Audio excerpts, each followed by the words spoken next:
You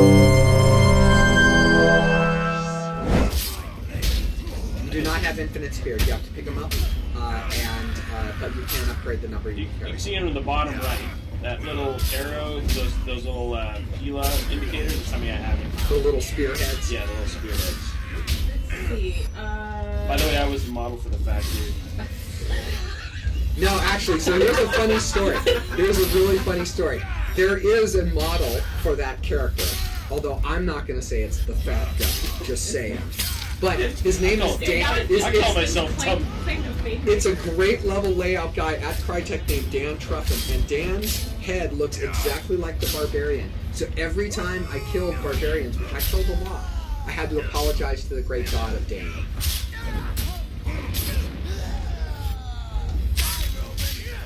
It's fine. Wow, we have a 41 hit combo. Can we keep it going? Alright, so what back to the question. Let's see, what button are you fighting?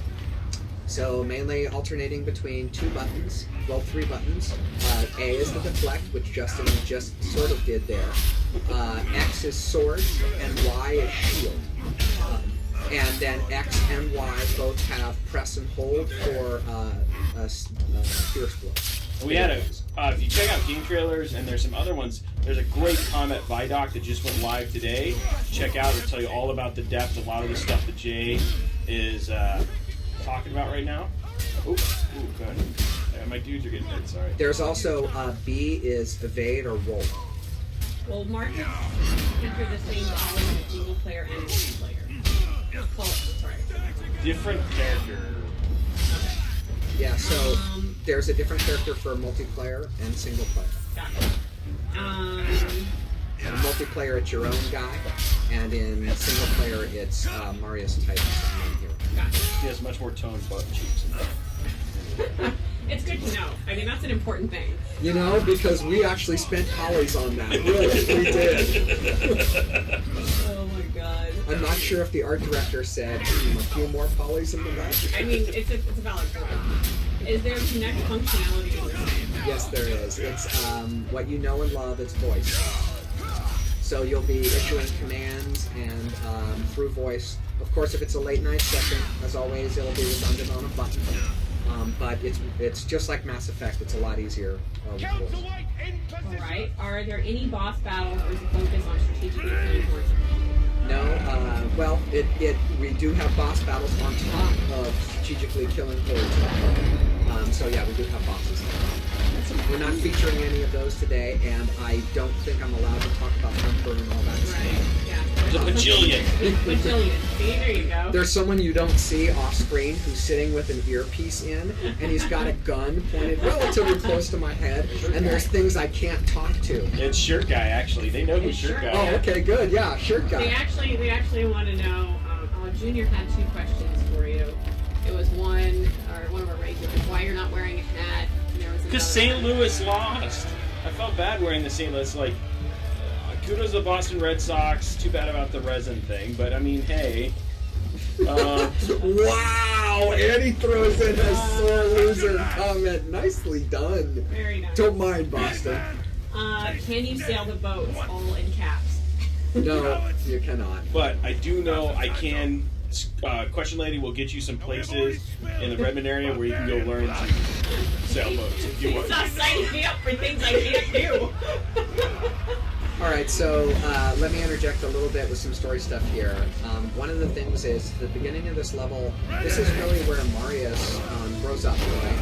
He comes to Britannia and he's seen his family die, and now he wants revenge and blood. And we saw in the first part of this level that these are not just pushover barbarians. You know, they're really going to come at you and attack hard. For this part right here coming up on the beach, this is where we call this Saving Private Marius. And really this has to do with him realizing that you're brutal and savage, and that, again, these are not pushover enemies. These are tough challenges. And this is the E3 level. Like, so you are seeing this. This is like one of the reasons you want to show this is that this is what we showed at E3, and you can see how much it's changed. Where to what you were seeing the whole the whole layout at this point too. That's right. So one of the big aspects here, if you want to get sort of designy about it, is the idea of violation of humanity, right? You saw this guy trying to get the dead guy off him. The guy's jumping off the boat. The guy reaching for his missing arm. And here you see again that these barbarians are not to be trifled with as you go through your weapons. So here's a super crazy one. You can actually walk up to that very first guy on the beach and execute. He's one of 2 enemies in the game that you can do that to. It's a funny leftoverture from something. Are we talking about co-op or multiplayer? We can, yeah. We can. So if you guys for that DLC, we actually have announced a season's pass that will be available. The first DLC will be available. Oh, nice. So we can give you that DLC due to the question. Awesome. Let's see. Well, I know there is some character progression. How deep is it? Welcome to equipment, etc. Can we talk about that at all? At this point, or was that for later screen? I don't know, Glenn, can we talk about it, short guy? Progression, basic progression. So in single player, there's a full skill upgrade path. There's also where you can upgrade all the abilities Marius has. His focus, his basic set. I guess we're going to show it now. Yeah, so you got your skill upgrade. So like you said, this guy's really well upgraded. Yeah, so we can see here, but it shows the different ones that you can upgrade. That's right. So here we're featuring the health upgrades, and you can see you can upgrade the capsule, and then the amount of health in the capsule. So that's 2. You can see at the top of your screen there's focus, gain, and combat, and each of those are the abilities you can buy within that sort of broader set. Okay. One of the important ones is, go back for 1 second. Oh, sorry. Has probably gotten not a lot of play is go to combat. To talk about how deep combat is, the Burning Eagle upgrade. Burning Eagle mode is when you perfectly time blows to come, no matter what they are, whether they be deflections or attacks or shields. If you perfectly time them so they're happening right at the exact time, you enter Burning Eagle mode after a certain number of hits. This allows you to buy that down. When you get into that mode, you start going faster, and then at a certain threshold again, you start critically stunning enemies. So this shows some of the real depth. This is amazingly deep part of the combat, and actually, I still struggle to get there every time. Our best players get there, but it shows sort of the high end of the depth.